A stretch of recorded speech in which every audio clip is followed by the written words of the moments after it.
आणि यानंतर बातमी डोंबिवलीतून। महाराष्ट्राची संस्कृती जपणारं शहर अशी डोंबिवलीची ओळख। गेले काही दिवस याच डोंबिवलीमध्ये धार्मिक मुद्द्यांवरून थोडासा तणाव धुमसतोय। या सगळ्याची सुरुवात झाली ती डोंबिवलीमधल्या संघाच्या शाखेवर दगडफेक झाल्यापासून। राष्ट्रीय स्वयंसेवक संघाच्या शाखेवर काही मुस्लिम अल्पवयीन मुलांकडून दगडफेक करण्यात आली। या प्रकरणी अल्पवयीन मुलांना ताब्यातही घेण्यात आलं। एका मुस्लिम तरुणाला अटक करण्यात आली। त्यानंतर संघानं डोंबिवलीमध्ये एक चौक सभा घेतली। यामध्ये हिंदू समाजाला काही आवाहन करण्यात आली। काही डोंबिवलीकरांनी या आवाहनाला पाठिंबा दिलाय, काहींनी विरोध केलाय, तर काही डोंबिवलीकरांनी वेगळीच मागणी केली आहे। पाहूया डोंबिवलीमध्ये सध्या काय घडतंय।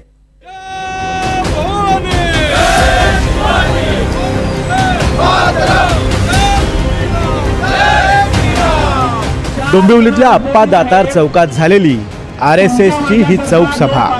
या सभेत मुस्लिम दुकानदारांवर आर्थिक बहिष्कार टाकण्याचं आवाहन करण्यात आलं। मुस्लिम चालक मालकांच्या रिक्षामध्ये बसू नका असं आवाहन सुद्धा करण्यात आलं। शहर म्हणून आपण मुसलमान दुकानदारांवर आर्थिक बहिष्कार टाकणार आहोत। आपल्या डोंबिवलीतल्या रिक्षा चालकांची माहिती ही आपल्याला पाहिजे। चालक आणि मालक वेगवेगळे असतात।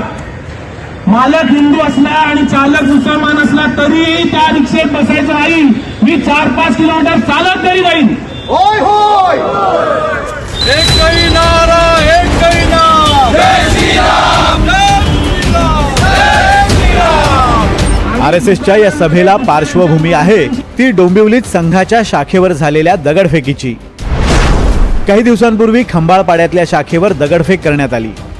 या प्रकरणी 4 अल्पवयीन मुलांना ताब्यात घेण्यात आलं आणि रिझवान सय्यद या नावाच्या व्यक्तीला अटक करण्यात आली। आरोपींना न्यायालयात हजर केलं असता RSS आणि मुस्लिम तरुणांच्या समर्थकांमध्ये बाचाबाची सुद्धा झाली। या प्रकरणात निष्काळजीपणाचा ठपका ठेवत टिळकनगर पोलीस स्टेशनमध्ये सहाय्यक पोलीस निरीक्षक जगन्नाथ शिंदेंचं निलंबन करण्यात आलं। संघाच्या शाखेवर मुस्लिमांकडून दगडफेक झाल्यानंतर डोंबिवलीमध्ये ठिकठिकाणी निषेध आंदोलनं झाली।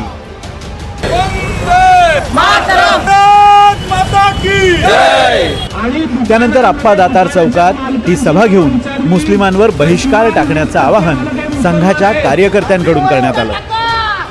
याच्यामधला मुळात विषय असा आहे की ज्या शाखेवर हल्ला जो प्रकार झाला, सगळ्या या देशात राहणाऱ्या सगळ्याच लोकांनी लक्षात घेतलं पाहिजे की त्यांची रोजीरोटी ही ह्या देशात राहणाऱ्या बहुसंख्य हिंदूंवर अवलंबून आहे आणि एकमेकांवर अवलंबून आहे। आणि जे खरे व्यावसायिक किंवा जे ज्यांना खऱ्या अर्थाने घर चालवायचे ती लोक असा कधीच कृती करू शकत नाहीत। ही जी कृती केलेली आहे किंवा ही कृती करायला ज्या लहान मुलांना भाग पाडलं गेलेलं आहे ह्याच्यामागे नक्की एक षडयंत्र आहे। आणि ते षडयंत्र जर सक्सेस होऊ द्यायचं नसेल तर जी भूमिका त्या दिवशीच्या सभेत घेतली गेली की आर्थिक बहिष्कार टाकणं ही योग्य आहे। या प्रकरणामुळे डोंबिवलीमध्ये काही काळ तणाव होता। या सगळ्या संदर्भात डोंबिवलीकरांना काय वाटतं ते सुद्धा आम्ही जाणून घेतलं। त्यांना आपण परमिशन नको द्यायला, त्यांच्याकडून वस्तू नको घ्यायला, तर हे चुकीचं आहे। कुठेतरी त्यांना आपण बॅरिगेड्स टाकून उपयोग नाही आहे ना। कुठेतरी एकतर संविधानमध्ये तुम्ही आधी तरी चेंज करा, नाहीतर तुम्ही जसं संविधान लिहिलं आहे त्या प्रकारे तुम्ही आधी वागण्याचा प्रयत्न करा। तुम्ही असं फक्त बोलाल, हे फक्त पॉलिटिक्सने खेळण्यासाठी तुम्ही बोलाल की आपण हे करूयात ते करूयात, तर ते नेसेसरी नाही आहे। सब गलत है, ऐसा नहीं है। और जो भी आदमी गरीब आदमी है जी खा रहा है सर, ठीक है, जीना खाना चाहिए, गलत नहीं करना चाहिए कि यहाँ पे आप हो तो गलत करो, ऐसा कुछ नहीं करना चाहिए। तो न्याय एकीकडे लावतात, तोच न्याय दुसरीकडे लागला पाहिजे। काही मूठभर मुस्लिमांनी तिथे दगडफेक केली, त्याची शिक्षा जर संपूर्ण मुस्लिम समाजाला भोगायला लागत असेल तर बदलापूर प्रकरणातले आरोपी कुठल्या धर्माचे आहेत? आपटे आहेत ना, कोकणस्थ ब्राह्मण आहेत। मग बहिष्कार कोकणस्थ ब्राह्मणावर पण घालायला पाहिजे। जर इकडे बहिष्कार पाहिजे तर तिकडे पण पाहिजे। शिवरायांचा पुतळा पडला, कोण होता शिल्पकार? हिंदू होता ना, त्यातही आपटेच होता ना तोही। मग बहिष्कार घालायचा तर हिंदूंवर का नाही घालायचं? दोन्हीकडे बहिष्कार घाला। RSSच्या शाखेवर हल्ला झाला त्याचा मी भ्याड शब्दामध्ये जेवढा निषेध करू तेवढा कमी आहे। आणि असे ज्यांनी कृत्य केलेले आहे त्याला योग्य ते शासनाचे जे आहे नियमाप्रमाणे त्याला ते शासन कडकातलं कडक शासन झालं पाहिजे आणि कडक शिक्षा झाली पाहिजे।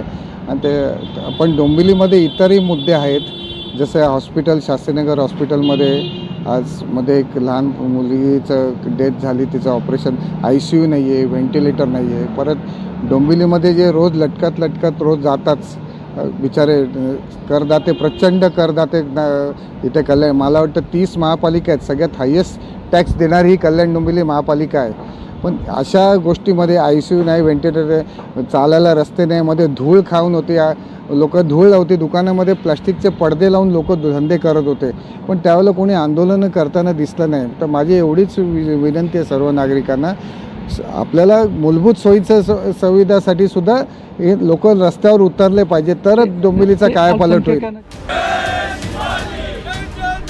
वाहतूक कोंडी, खड्डे, अशुद्ध पाणी, गायब होणारी वीज, प्रदूषण, अनधिकृत बांधकामं, अपुरी आरोग्य व्यवस्था अशा अनेक अडचणींचा सामना डोंबिवलीकरांना रोज करावा लागतोय. त्यामुळे धर्माच्या भांडणापेक्षा डोंबिवलीच्या विकासाकडे लक्ष द्या, अशी डोंबिवलीकरांची मागणी आहे. अमजद खान, NDTV मराठी, डोंबिवली.